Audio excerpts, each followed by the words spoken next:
To spali v jedné posteli asi, ne? To nemělo postýlku to dítě? Ne, ani kočárek. Ani kočárek.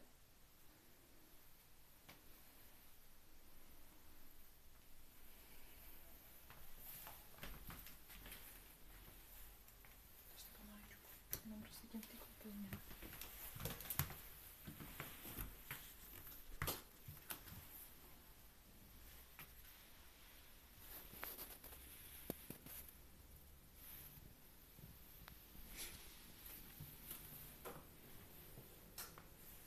Ještě mám otevřu lednici, ale to hodíte šavli.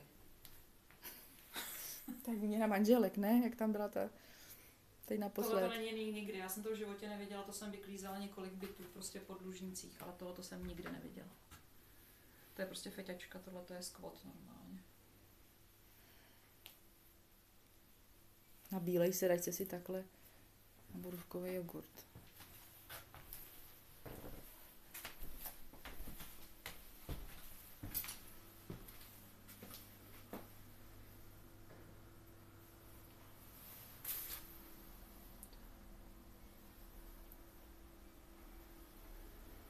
No, že má tamhle probiotika. No. Já vám otevřu lednici, jo? Mhm.